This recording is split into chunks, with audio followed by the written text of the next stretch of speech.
మంత్రివర్గంపై party senior నేతలతో విజయ్ చర్చించారు. కీర్తన విజయలక్ష్మికి మంత్రివర్గంలో చోటు దక్కే అవకాశం ఉంది.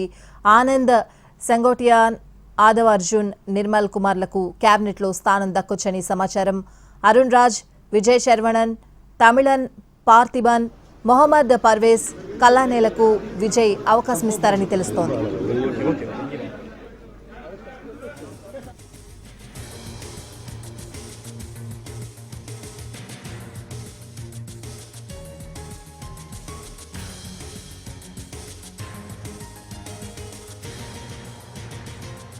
మంత్రివర్గంపై పార్టీ సీనియర్ నేతలతో విజయ్ చర్చించారు. కీర్తన విజయలక్ష్మికి మంత్రివర్గంలో చోటు దక్కే అవకాశం ఉంది.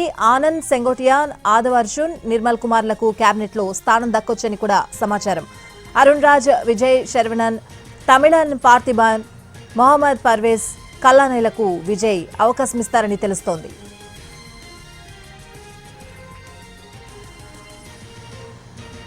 ఇదే అంశానికి సంబంధించిన పూర్తి అప్డేట్స్ అడిగి తెలుసుకుందాం. మా ప్రతినిధి కార్తీక్ ఫోన్ లైన్ లో ఉన్నారు. కార్తీక్, మంత్రివర్గంపై ఒక క్లారిటీకి వచ్చినట్లు తెలుస్తోంది, అప్డేట్స్ ఏంటి? అంటే కొద్దిసేపు క్రితమే దాదాపు ఒక అరగంటగా కూడా మంత్రివర్గ విస్తరణకు సంబంధించి కొద్దిమంది ఎమ్మెల్యేలతో పాటు మరికొద్దిమంది పార్టీ సీనియర్ నేతలు, మాజీ మంత్రి సెంగోటియన్తో పాటు ఆదవ్ అర్జున, ఇతర నేతలందరితో కూడా కలిసి నిలకడలో ఉన్నటువంటి ఒక హోటల్లో ఈ సమావేశం అయితే జరుగుతోంది. దాని మొత్తం మంత్రివర్గానికి సంబంధించి మహిళలను ఎంతమంది తీసుకోవాలి, ఇట్లా ప్రాంతాల వారీగా ఎంతమందికి అవకాశాలు ఇవ్వాలి, చదువుకున్న వారు ఎవరు, ఇలా అన్ని రకాలుగా కూడా క్రోడీకరిస్తూ ఉన్నారు.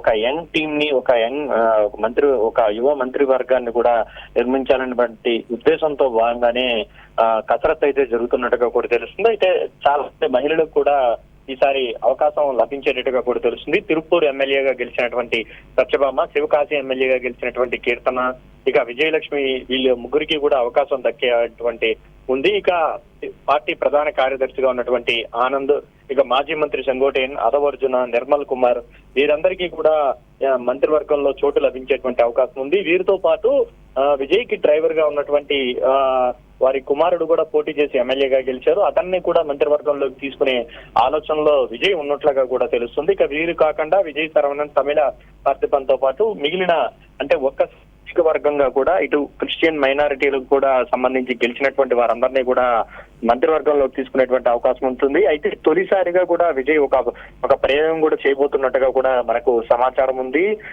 తొలిసారి ఎమ్మెల్యేగా గెలవడమే కాకుండా అంటే బ్రాహ్మణ కమ్యూనిటీకి సంబంధించి తొలిసారిగా ఎమ్మెల్యే సీటు ఒక పార్టీ ఇవ్వడమే కాకుండా వారిని గెలిపించడం కూడా జరిగింది. ప్రస్తుతం వారిని మంత్రివర్గంలోకి తీసుకునేటువంటి ఆలోచన కూడా చేస్తున్నట్టుగా కూడా తెలుస్తుంది. ఇది కనుక జరిగితే మాత్రం తమిళనాడు చరిత్రలో ఒక సరికొత్త అధ్యాయాన్ని మాత్రం విజయ్ రచించినట్టుగానే కూడా మనం ఖచ్చితంగా చెప్పుకోవాలి. అయితే పూర్తి స్థాయిలో డిస్కషన్స్ అయితే జరుగుతుంది. విజయ్ తో పాటు మరొక 20 మంది వరకు కూడా